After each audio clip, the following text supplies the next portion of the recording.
আসসালামু আলাইকুম প্রিয় শিক্ষার্থী বন্ধুরা, আজকে আমরা একটি ইম্পর্টেন্ট বিষয় নিয়ে আলোচনা করব।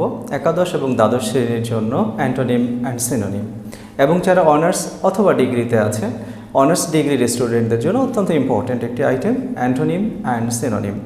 আমাদের কথা বলার জন্য দৈনন্দিন জীবনে যত বেশি আমরা ভোকাবুলারি ইমপ্রুভ করব, সো ইমপ্রুভ করার ক্ষেত্রে antonym and synonym very important. So আমরা যখন কথা বলার চেষ্টা করব অথবা লিখব, এই কথা বলা এবং লেখার ক্ষেত্রে আমাদের অ্যান্টোনিম অ্যান্ড সিনোনিমটি অত্যন্ত ইম্পর্টেন্ট। সুতরাং আমরা পরীক্ষার্থী যারা আছি তাদের জন্য ইম্পর্টেন্ট, এবং যারা এমনিতেই ইংলিশকে ইউজ করছি, কারণ 21st সেঞ্চুরি অ্যান্ড আমরা সামনে যতদিন যাবে English will dominate the world. English is dominating steel and English will dominate the world. সুতরাং ইংলিশের দক্ষতা বাড়াতে আমাদের অ্যান্টোনিম এবং সিনোনিমের কিন্তু বিকল্প নেই। সো আমরা কীভাবে পরীক্ষার ক্ষেত্রে অ্যান্টোনিম এবং সিনোনিমটাকে আয়ত্ত করব, সেটা আমাদের ফার্স্ট টার্গেট। অ্যান্ড কিছু কলাকৌশলের আমরা বিষয়ে চেষ্টা করব যে কত সহজে আমরা করতে পারি। অ্যান্ড ফাইনালি লাস্ট ইয়ারের প্রশ্নগুলো আমরা দেখব। সুতরাং এই বিষয়গুলোই আজকে আমাদের আলোচনায় থাকবে। সুতরাং দেখতে থাকুন, অ্যান্ড নতুন হলে আমাদের চ্যানেলটি সাবস্ক্রাইব করে আমাদের পাশেই থাকুন। আমাদের একমাত্র উদ্দেশ্য হচ্ছে শিক্ষাকে সহজতর করা, এই লকডাউনের মাঝে যেন আমরা ঘরে বসে আমাদের পড়াশোনাটাকে কন্টিনিউ করি। সুতরাং আমাদের পাশে থাকুন, দেখতে থাকুন আমাদের ইংলিশ অ্যাডভাইস। সো শিক্ষার্থী বন্ধুরা, আমাদের চলার পথে প্রথম আমাদের যে ধাপ হবে সেটি হচ্ছে কি এবং কেন। সো প্রথমে আমরা জানবো অ্যান্টোনিম সিনোনিমটি কী এবং আমরা কেন। সো কি আমরা দেখে নিচ্ছি এবং কেন শিখব। প্রথম কথা হচ্ছে আমাদের এক্সামে ভেরি ইম্পর্টেন্ট, অ্যান্ড ফাইনালি সবচেয়ে বেশি ইম্পর্টেন্ট হচ্ছে আমাদের বাস্তব জীবনে আমরা যখন কথা বলবো এবং লিখবো, অ্যান্টোনিম সিনোনিম আমাদের জন্য অত্যন্ত গুরুত্বপূর্ণ। সো অ্যান্টোনিম কি অ্যান্ড সিনোনিম কি? সিনোনিম শব্দটি হচ্ছে নাউন, পার্টস অফ স্পিচ হচ্ছে এটি noun, a word or phrase that means exactly or nearly the same as another. অর্থাৎ একটি শব্দের কাছাকাছি, যেটা বাংলায় আমরা বলি প্রতিশব্দ, অর্থাৎ সমার্থবোধক শব্দ, সেটাই হচ্ছে সিনোনিম। তবে there is no similar word in same language. অর্থাৎ একটি ভাষায় কখনোই একই অর্থবোধক দুটি শব্দ হয় না। যদি দুটি শব্দের অর্থ একই হবে আইডেন্টিক্যাল, তাহলে শব্দ দুটোর জন্মই হবে না সে ভাষায়, ঠিক আছে? সুতরাং আমরা যখন আনসার করব, we should be very confident. আমরা মোটামুটি একটু আত্মবিশ্বাস রাখবো, কারণ সিমিলারিটি বলতে কাছাকাছি in meaning. So exactly same হতে হবে বা সেমটাই হবে, সেম তো নাই। যেমন পৃথিবীতে আমার মতো আর কেউ নেই, বলা হয় একটি মানুষের মতো 7টি মানুষ আছে পৃথিবীতে, তার মতো, কিন্তু তিনি তো নন। ওকে, সো আমরা যেমন প্রত্যেকটা মানুষ ইউনিক, একটি ল্যাঙ্গুয়েজের প্রত্যেকটা শব্দই হচ্ছে ইউনিক। সুতরাং তার মতোই পাওয়া যাবে না, কাছাকাছি মিনিং দেয় এরকম আমরা শব্দ পেতে পারি। সেটাই বলা হচ্ছে word or phrase that means exactly or nearly the same as other in a same language. যেমন আমরা বলতে পারি এক্সাম্পল, শার্ট, বন্ধ করো, শার্ট দ্য ডোর। আবার বলতে পারি ক্লোজ, বাট কিন্তু শার্ট আর ক্লোজ দুটো কিন্তু এক না। ওকে, হিসেব যখন আমরা কোনো কিছু কমপ্লিট করি তখন সেইটা আমরা বলি ক্লোজ, কিন্তু দরজা জানালা বন্ধ করার ক্ষেত্রে আমরা বলি কি শার্ট, কিন্তু দুটোই বন্ধ করা, ঠিক আছে? আচ্ছা, অ্যান্টোনিম কি তাহলে? এটি হচ্ছে নাউন, এর অর্থ হচ্ছে a word opposite in meaning to another. অর্থাৎ একটি শব্দের সম্পূর্ণ আলাদা যে মিনিংটি, সেটা হচ্ছে অ্যান্টোনিম, বিপরীত অর্থ। যেমন আমরা বলছি ডিপ, ভেরি ইম্পর্টেন্ট, ডিপ গভীর, ডিপ টিউবওয়েল আমরা বলি, ডিপ নলকূপ আমরা বলি যে তার নলেজ হচ্ছে ডিপ, বাট এর বিপরীত শব্দটা হচ্ছে শ্যালো, অগভীর। সুতরাং এটি হচ্ছে অ্যান্টোনিম। সো আমাদের খেয়াল করতে হবে, সিনোনিম হচ্ছে প্রতিশব্দ, সমর্থক শব্দ, অ্যান্টোনিম হচ্ছে বিপরীত শব্দ। এইবার আমরা কিভাবে সহজ করে এটা সমাধান করব, কিছু ছোটোখাটো আমরা টেকনিক নিয়ে আলোচনা করব, কিন্তু সবচেয়ে বেশি কথা হচ্ছে আমাদের পড়তে হবে সিনোনিম অ্যান্টোনিম। কিন্তু পরীক্ষার জন্য আমরা কি করব, আমাদের ডেসক্রিপশন বক্সে আমরা কিছু অ্যান্টোনিম অ্যান্ড সিনোনিমের কিছু ওয়ার্ড দিয়েছি, ভেরি ইম্পর্টেন্ট সিলেক্টেড কিছু ওয়ার্ড। সুতরাং সেটি পড়ে নিলেও ইনশাল্লাহ you will feel better. So সেটুকু যদি পড়ে নেন তাহলেও দেখা যাবে উইল ফিল বেটার। সো শিক্ষার্থী বন্ধুরা, আমরা সহজে অ্যান্টোনিম করব কিভাবে, বিপরীতার্থক অ্যান্টোনিম করার আমরা সহজ কিছু কৌশল নিয়ে কথা বলছি। আমরা যদি খেয়াল করি, রুট ওয়ার্ড, রুট, এই রুটের সামনে যদি আমরা প্রেফিক্স হিসেবে IL, IM, IN, IR অথবা UN এই অ্যাডজেক্টিভের সাথে যুক্ত করি, তাহলে আমরা যে অ্যাডজেক্টিভটা পাবো সেটা সম্পূর্ণ অপোজিট। ফর এক্সাম্পল লিগাল বৈধ, আমরা আইএল যুক্ত করলে পাবো ইললিগাল। লেজিবল বৈধ, লেজিটিমেট সেটাও হচ্ছে বৈধ। সো লিগাল, লেজিটিমেট অ্যান্ড এই শব্দ তিনটি হচ্ছে synonym, synonymous, legal, legible and legitimate. Okay, এর বিপরীত হচ্ছে কোনটা? Illegal, illegitimate, ইললেজিবল। আইএল যুক্ত করতে হবে। তাহলে আমরা পাচ্ছি যদি কোনো অ্যাডজেক্টিভ শুরু হয় এল দিয়ে, তাহলে সেই অ্যাডজেক্টিভের আমরা শুরু করব, শুরুতে কি দিব? আইএল যুক্ত করব, ফ্রি মরফিম। আবার আছে মোবাইল। অনেকে আমরা মনে করি mobile, what does it mean mobile? আমরা বলে থাকি ট্রেনের উপরে কি হয়? Mobile code. আমরা রাস্তাঘাটে অনেক সময় বলে থাকি মোবাইল কোড, আসলে শব্দটা হচ্ছে মোবাইল কোড। সো মোবাইল হচ্ছে ভ্রাম্যমান। সো মোবাইল ইমোবাইল, যেটা ভ্রাম্যমান নয়। সো যদি কোনো অ্যাডজেক্টিভ শুরু হয় আবার কি দিয়ে? এম দিয়ে, তাহলে তার আগে কি বসাবো? I am. মোরাল, ইমোরাল, নৈতিক, অনৈতিক। ঠিক একইভাবে পি দিয়ে যদি কোনো অ্যাডজেক্টিভ শুরু হয়, পোলাইট, ইমপোলাইট। পোলাইট হচ্ছে ভদ্র, ইমপোলাইট হচ্ছে অভদ্র। ডিসেন্ট, আইএন যুক্ত করব আমরা, indecent. Direct, indirect. Correct, incorrect. Okay, professional, আচ্ছা রেগুলার যুক্ত করব আমরা আইআর, ইররেগুলার। সো আমরা যদি এখানে নজর রাখি, 2-3 বার আমরা ভালো করে পড়ে রাখি, হোপফুলি এটা মাথায় থাকবে আমাদের। অ্যাবল, আনএবল, ইউএন যুক্ত করব আমরা। Aware, UN, unaware. Wise, unwise. So এগুলো হচ্ছে আমাদের opposite adjective, it means antonym. Again আমরা যদি ভার্ব পেয়ে থাকি, সেই ভার্বের ক্ষেত্রে আমরা কি যুক্ত করতে পারি? ডিআইএস। সুতরাং ভার্বের আগে ডিআইএস যুক্ত করলে আমাদের সেই ভার্বটা হয়ে যাবে opposite verb. For example allow, অনুমতি দেওয়া। ডিসঅ্যালাউ, অনুমতি বাতিল করে দেওয়া। অ্যাগ্রি, রাজি হওয়া। ডিসঅ্যাগ্রি, রাজি না হওয়া। অ্যাপিয়ার, কোনো কিছু দৃশ্যমান হওয়া। ডিসঅ্যাপিয়ার, ভ্যানিশ, হারিয়ে যাওয়া। ঠিক একইভাবে বিলিভ, বিশ্বাস করা। বিলিভ। শিক্ষার্থী বন্ধুরা, এখানে আমাদের একটি সমস্যা হয়,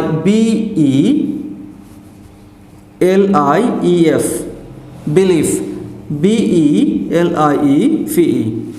so this is noun and this is verb. I believe in Allah, I believe in God, believe, সুতরাং বিশ্বাস করা। আর বিলিভ ইজ দ্য কি ইন এনি রিলিজিয়ান, যে কোনো ধর্মের ক্ষেত্রে মূল বিষয়টি হচ্ছে বিশ্বাস।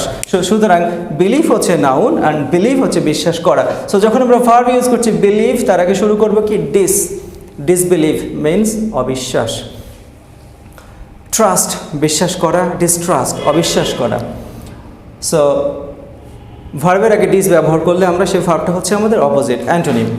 আবার কিছু নাউনের আগে আমরা যুক্ত করি যদি আমরা ইউএন, আন, তাহলে সেই নাউনটাওর ক্ষেত্রে কি হয়? অপোজিট নাউন তৈরি হতে পারে। যেমন ফ্রেন্ড, ফেসবুকে আমরা ফ্রেন্ডকে আনফ্রেন্ড করে দিই। সো আনফ্রেন্ড, ফ্রেন্ড হচ্ছে বন্ধু, আনফ্রেন্ড হচ্ছে বন্ধু যিনি নন। ঠিক একইভাবে বিলিভ, আনবিলিভ, এটাও হচ্ছে অপোজিট নাউন। সো আমরা এটি হচ্ছে বেসিক কিছু রুলস। আমরা যদি এগুলো খেয়াল করি, আমরা একটি শব্দের অ্যান্টোনিম সহজে খুঁজে বের করতে পারবো। তবে জীবন কিংবা ভাষা কোনো কিছু তো রুলের মধ্যেই বাঁধা নেই।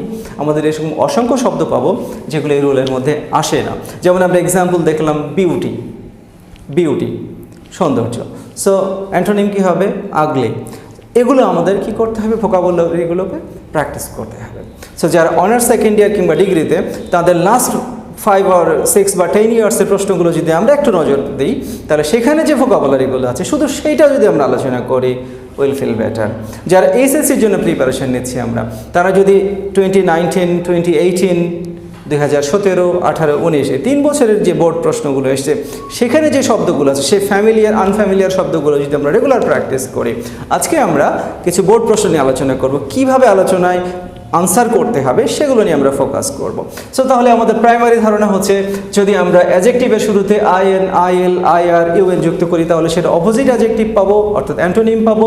ভার্বের আগে ডিস লাগালে সেই ভার্বটার অপোজিট ভার্ব পাচ্ছি। নাউনের আগে ইউএন লাগালে আমরা অপোজিট নাউন পাচ্ছি। সো এভাবে আমরা কি তৈরি করবো? অ্যান্টোনিম। সো শিক্ষার্থী বন্ধুরা, 2019-এর একটি প্রশ্ন নিয়ে আমরা আলোচনা করি। দেখি আমরা কীভাবে আলোচনায় কীভাবে আনসার সহজে করতে পারি। 29-এর কুমিল্লা বোর্ড 29-এর একটি প্রশ্ন ছিল। আমরা প্রত্যেকটা প্রশ্নের ক্ষেত্রেই আনসারগুলো সব নিচে পাই, অর্থাৎ প্রশ্নগুলো পাই। যেমন এখানে আছে ডিফারেন্ট এর সিনোনিম, সিক সিনোনিম, ইগার এর অ্যান্টোনিম, অবজারভেশন সিনোনিম, তারপরে বলা হয়েছে মেয়ার অ্যান্টোনিম, অ্যালার্ট এর সিনোনিম। সো আমাদের পরীক্ষায় তো এই কটা শব্দ দিতে পারতো। সো এগুলো এই পুরো প্যাসেজটা উঠে দেওয়ার কারণ হচ্ছে, কেন দেওয়া হলো, এর কারণ হচ্ছে ল্যাঙ্গুয়েজ, অর্থাৎ যেগুলো আমরা যে শব্দগুলো আমরা ইউজ করি ডাজেন্ট হ্যাভ কনস্ট্যান্ট মিনিং, অর্থাৎ আমি যেখানে যে শব্দটা ইউজ করছি মিনিংটা তার উপর নির্ভর করছে। অর্থাৎ কোনো শব্দের অর্থ কনস্ট্যান্ট নয়, অর্থাৎ এটা সব জায়গায় যে সেম অর্থ হবে, it depends on situation. So এখানে সিচুয়েশনটি দেওয়া আছে। তো আমিও পড়তে গিয়ে অনেক সময় যখন কনফিউজড হয়ে যাই, তখন আমাকে যেতে হবে কোথায়, আন্ডারলাইন ওয়ার্ডগুলো, সেই ওয়ার্ডটা কোন অবস্থায় বসানো হয়েছে। সো আমরা আনসার করার ক্ষেত্রে দুটি ইম্পর্টেন্ট জায়গা খেয়াল করব। এক নাম্বার, সেটা কোন পার্টস অফ স্পিচে আছে। সেটা যদি নাউন হয়, আনসারের ক্ষেত্রে আমাকে নাউন দিয়ে আনসার করতে হবে। সেটা যদি অ্যাডজেক্টিভ হয়, সেটা আমরা অ্যাডজেক্টিভ দিয়ে আনসার করব। দুই নাম্বার, যদি কোনো গ্রেডেবল অ্যাডজেক্টিভ হয়, অর্থাৎ ডিগ্রি, যেমন আমরা পজিটিভ, কম্পারেটিভ অ্যান্ড সুপারলেটিভ, সেই ডিগ্রির ক্ষেত্রে আমাদের খেয়াল করতে হবে। যদি পজিটিভ ডিগ্রি হয়, অ্যান্টোনিম হলে সেই পজিটিভ ডিগ্রিটা কী হবে। যেমন বলা হচ্ছে গুড, আমরা কি বলবো, অপোজিট অ্যান্টোনিম হলে বলবো ব্যাড, কিন্তু অস্ট বলবো না। যদি বলা হতো বেস্ট, সুপারলেটিভ ডিগ্রি, সবচেয়ে ভালো, তখন আমরা বলতাম অস্ট, ইটস অস্টে ইন মাই লাইফ। তো অস্ট, বেস্ট, সুপারলেটিভ ডিগ্রি হলে আমরা সুপারলেটিভ দিয়ে আনসার করব। তাহলে দুটি, এক নম্বর হচ্ছে parts of speech, noun, verb, adjective, প্রশ্নে যেটা চাওয়া হবে সেখান থেকে আমরা করব। ফর এক্সাম্পল, এক নম্বরে আমাদের বলা হয়েছে ডিফারেন্ট, একটি শব্দ আমাদের ইউজ করা হয়েছে, ডিফারেন্টের সিনোনিম দিতে বলা হয়েছে। সো আমি যদি লিখি ডিফারেন্ট, আচ্ছা, আনসার করার ক্ষেত্রে আমরা কি করব, জাস্ট দিয়ে আমরা লিখব ডিফারেন্টের সিনোনিমটা। তাহলে কি হবে, আমাদের এখানে আর লেখার দরকার নেই, শুধু আনসারটা আমরা করে দেবো। তো ডিফারেন্টের সিনোনিম, ডিফারেন্ট কোন পার্টস অফ স্পিচ। যদি আমার বুঝতে সমস্যা হয়, আমরা চলে আসি এখানে। Modern education is somewhat different from the past. So প্রথম সেন্টেন্সে আমরা পাচ্ছি ডিফারেন্ট ইউজ করা হয়েছে from the past. So different, it's an adjective. So adjective হলে আনসারের ক্ষেত্রে আমরা কি করব, এই ডিফারেন্টের কী চেয়েছে আমাদের কাছে, সিনোনিমাস, আরেকটি শব্দ, এর প্রতিশব্দ কি হতে পারে, কাছাকাছি মিনিংয়ের। সুতরাং আমি যদি এখানে সহজ করে বোঝার জন্য সিনোনিম, সো ডিফারেন্টের সিনোনিমটা আমরা কি করতে পারি, ডিফারেন্ট সিনোনিমাস, কিন্তু আমাদের বসাতে হবে অ্যাডজেক্টিভ। আরেকটা শব্দ আমরা দেখি, সেকেন্ড শব্দটা আসছে সিক। সিকের আবার বলা হয়েছে সিনোনিম করতে হবে। সো এই দুটো শব্দ যদি আমরা আলোচনা করি, সিক কি বলছে, ইট সিক্স, সাবজেক্টের পরে এসছে সরাসরি, অর্থাৎ সিক্স শব্দটার পজিশনটা হচ্ছে verb.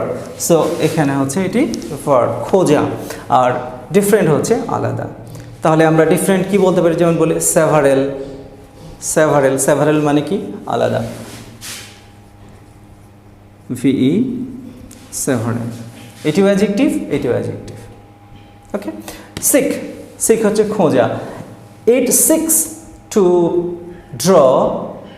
So it seeks to draw, seeks মানে কি হচ্ছে তাহলে খোঁজা বা দেখাচ্ছে। তাহলে আমরা যদি বলি ওয়াচ অথবা লুক, তাহলে সিনোনিমাস আমরা পেয়ে গেলাম লুক, এটিও ভার্ব।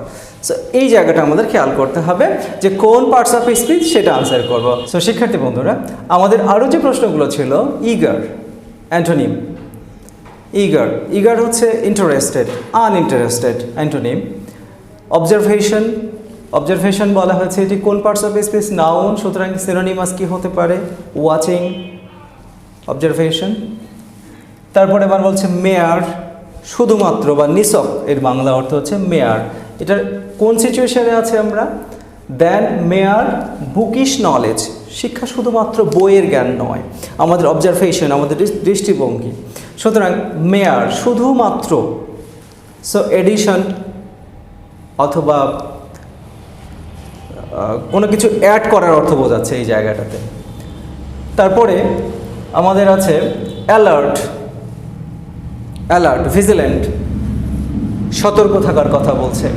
সো তাহলে সিনোনিমাস শব্দ হতে পারে কি ভিজিল্যান্ট। তারপরে আছে ল্যাটেন্ট, সুপ্ত। আচ্ছা, আমরা সিচুয়েশনটা যদি আবার পড়ে দেখি, ইট ডেভেলপস দ্য ল্যাটেন্ট ট্যালেন্ট, অর্থাৎ শিক্ষা মানুষের সুপ্ত মেধা বিকশিত করে। সুতরাং এখানে ল্যাটেন্ট আছে, ল্যাটেন্ট ট্যালেন্ট অ্যাডজেক্টিভ, তাহলে এটা কি হতে পারে? হিডেন, গুপ্ত, অ্যান্টোনিম। ওকে, আবার বলা হচ্ছে ইনস্ট্রাক্টর, সিনোনিম ইনস্ট্রাক্টর। আমরা আজকাল অনেক শব্দ বলি, যেমন বলি প্লেয়ার, মাঠের ক্ষেত্রে আমরা বলি আম্পায়ার, রেফারি, কোচ, জকি, সবগুলোই কিন্তু সিনোনিমাস। ইনস্ট্রাক্টর এক এক ফিল্ডে এক এক রকম। যারা ক্রিকেটে কাজ করাচ্ছেন তাদেরকে বলা হচ্ছে কোচ, ফুটবলে বলা হচ্ছে manager. Okay, observer, instructor, instructor, teacher. So similar type word. Guide, guide খুব ফেমাস একটি শব্দ। গাইডের অ্যান্টোনিম কি? বিপরীত। গাইড অর্থাৎ পথ দেখানো। তাহলে কি মিসগাইড বললেও চলবে, এখানে MIS যুক্ত করে দিতে হবে। মিসগাইড ভুল পথ দেখানো বা পথ না দেখানো। অ্যান্ড ফাইনালি আছে ওয়ে, ওয়ে হচ্ছে পথ। সিনোনিমাস, বাংলা ইংলিশ একই পরিবারের ভাষা, ইন্দো ইউরোপিয়ান ফ্যামিলি। সুতরাং এখানে আছে ওয়ে, ওয়ে শব্দের অর্থ হচ্ছে পথ, বাংলা আমরা ইংলিশও বলতে পারি পাথ, PATH। সো এভাবে আমাদের আনসারগুলো করতে হবে। যখনই আমরা কোথাও ভুলে যাব অথবা কোথাও কনফিউজড হব, we are to go to the মূল টেক্সট। টেক্সটে যদি আমরা পড়ি, সেই টেক্সটটা কোন পজিশনে আছে, তার অর্থ কি আমরা সহজে বুঝতে পারবো।